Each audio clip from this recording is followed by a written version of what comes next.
결론적으로 지금 이 마지막 시대 우리 남은 자, 우리들의 신앙은 어떤 신앙이어야 하는가 말씀을 드리고자 합니다. 분당에 있는 한 교회를 얘기하려고 합니다. 그 교회는 10,000명 단위가 넘는 교회입니다. 담임 목사님께서는 새로운 한국교회 지도자로 촉망받으시는 분이죠. 훌륭하신 분입니다. 우리 같은 총회 그리고 제 졸업한 학교의 선배이십니다. 그런데 그 교회 시무하는 부목사가 한 수요예배 설교 때문에 큰 논란이 된 적이 있었습니다. 정모 목사는 마태복음 15장 1절 11절을 본문으로 지적질인가 거룩한 분노인가 제하로 설교를 했습니다. 마태복음 15장 1절 11절은 예수님께서 위선자라고 책망한 바리새인 서기관에 관한 이야기죠. 정 목사는 이 성경을 동성애자 등 성소수자라는 미명 아래 펼치고 있는 퀴어 문화축제와 이를 반대하는 기독교인들을 연결시켜서 설교를 했습니다. 정 목사는 동성애 자체가 아닌 동성애를 바라보는 우리 시각에 대해서 얘기해보고 싶다라고 하면서 전제는 동성애 관련 문제는 절대 우리가 하나님께서 우리에게 주신 창조의 질서에 따라서 타협할 수 없는 하나님의 정해주신 기준이다. 이렇게 말을 했습니다. 이 말은 동성애를 찬성하지 않는다라고 하는 것이죠. 그런데 논란이 된 거는 퀴어 축제에 많은 자료를 찾다 봤다. 몇 년 동안 퀴어 축제하는 사람들에 대한 반응, 기독교의 반응, 그 기독교를 바라보는 사람들과 젊은이들과 나이 드신 분들의 반응을 봤다면서 내가 찾는 결론은 대세는 넘어갔다. 이게 큰 논란이 됐어요. 동성애는 대세가 넘어갔으니까 이제 우리는 어떻게 할 수 없다. 이렇게 들릴 수 있는 말이죠. 정모 목사는 또 언론과 이것을 이용하려는 정치인들과 스스로 합리적이라고 하는 많은 사람들의 목소리 인해서 동성애자들을 비난하는 것은 소위 꼰대들의 이야기가 되어버렸다. 그러면서 믿지 않는 사람들에게 퀴어 축제 앞에 드러누워서 악을 쓰면서 기도하는 성도들이 오히려 그들에게는 혐오의 대상으로 전락되고 있다.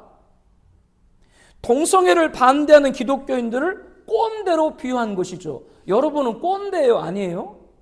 어른이면 다 꼰대야. 근데 이거는 그 차원이 아니죠. 그렇게 동성애 악을 쓰고 반대하고 기도하는 건 꼰대에 불과하다. 이렇게 얘기를 합니다. 그러면서 동성애 죄라고 명시하고 있는 성경을 지키기 위해 노력하고 있는 성도님들을 향해서 동성애 같은 문제에는 난리를 치면서 성경의 동성애보다 10배는 더 큰 탐욕에 대해서는 시위하고 분노하지 않는다. 이렇게 기독교인들을 폄하하는 발언도 했습니다. 즉 기독교인들이 다른 죄도 많이 있는데 그것에 관해서는 그렇게 반대하지 않으면서 왜 동성애 죄악에 관해서만 그렇게 난리를 피우는 것이냐, 그런 말로 들릴 수 있는 것이죠. 이것은 성경의 본문과 시대적 배경을 도치 뒤바꾸고 있는 거예요. 우선순위를 세상 언론에 두고 있는 것으로 보여집니다. 또한 동성애는 여러 죄 가운데 하나가 아니라 임박한 심판, 멸망의 척도라는 성경의 가르침을, 그리고 퀴어 문화축제는 종교 다원주의로까지 이어지는 역사적 배경과 궁극적 지향, 배교적 행위에 대한 말씀에 대한 연구가 일천한 거예요. 미천한 거예요. 동성애는 단순히 여러 가지 죄 가운데 하나가 아닙니다. 성경은 그것이 임박한 심판을 알리는 바로미터라고 얘기를 하고 있기 때문에 그렇죠.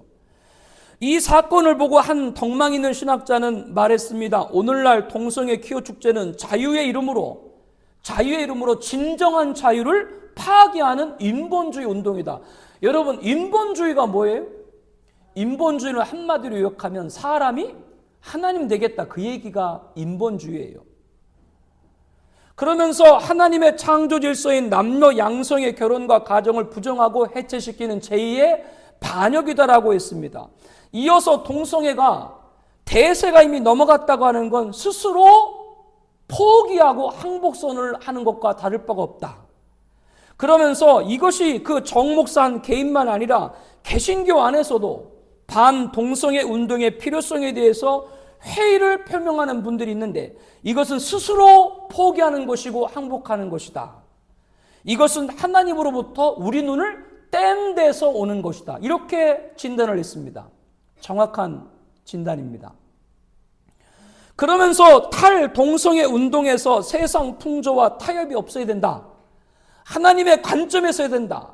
오늘날 글로벌 성혁명으로 진행되고 있는 동성애 퀴어 운동 성장유의 이름으로 성자유의 이름으로 진정한 성의 존엄과 자유를 오해해서 개인의 존엄성을 파괴할 뿐만 아니라 가정과 사회를 파괴하고 국가의 근간을 흔들고 있다. 동성애의 하나님의 거역과 사회적 해악까지 지적을 하고 있는 것이죠. 그러면서 이 신학자는 결론적으로 한국교회는 오늘날 1930년대와 같이 일제시대 신사참배 강요로 다가온 시대적 흐름에 대해서 죽으면 죽으리라 일사각오로 신사참배를 거부했던 선배들과 같이 그 신앙으로 우리들이 구루터기가 돼야 되고 남은 자의 신앙을 가져야 된다. 이렇게 신학자가 얘기를 했습니다. 아주 훌륭하신 분입니다. 나중에 누군지 말씀을 드릴게요. 남은 자의 신앙은 바로 이 신앙입니다. 일사각오입니다. 죽으면 죽으리라고 하는 겁니다. 어떤 것에 우리의 생명을 드려야 됩니까? 죄악은 끝까지 죄악이에요. 진리는 끝까지 진리인 줄로 믿습니다. 이게 일사각오예요. 성경의 소돔에서 보듯이 동성애는 죄악의 프로나운입니다. 재앙의 리트머스입니다. 심판의 바로미터입니다. 동성애가 공론화되었고 동성애가 합법화되고 동성애가 법제화됐다라고 하는 건 다른 모든 죄악은 이미 다 찼다라고 하는 걸 말해주고 있는 거예요.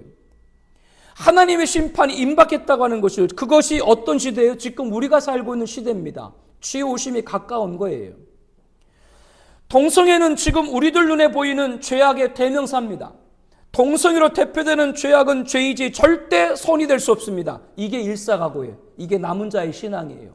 죄악이 죄악이지 왜 그게 선이 됩니까? 어느 순간 왜 그게 보편적인 가치가 됩니까? 어느 순간 그것이 왜 합법화가 됩니까? 이게 바로 심판의 임박을 알리는 징조라고 하는 것이죠. 우리는 죽으면 죽으리라 각오를 가지고 진리에서 절대로 항복하거나 타협해서는 안 될 줄로 믿습니다. 이것이 남은 자의 신앙이라고 하는 거예요. 그가 구루터기예요.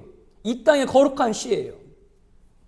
한국교회 새로운 지도자가 섬기는 교회 강단에서 이런 말씀이 전해졌다. 우리는 경각해야 됩니다.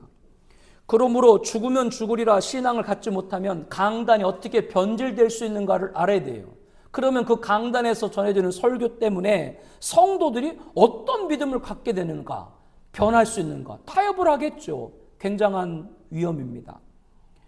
그러므로 일사가고 죽으면 죽으리라는 믿음, 이것이 남은 자의 신앙입니다. 그것이 거룩한 시, 바로 이 땅에 남은 구루터기. 오늘 본문 이사야 6장 13절 말씀인 것이죠.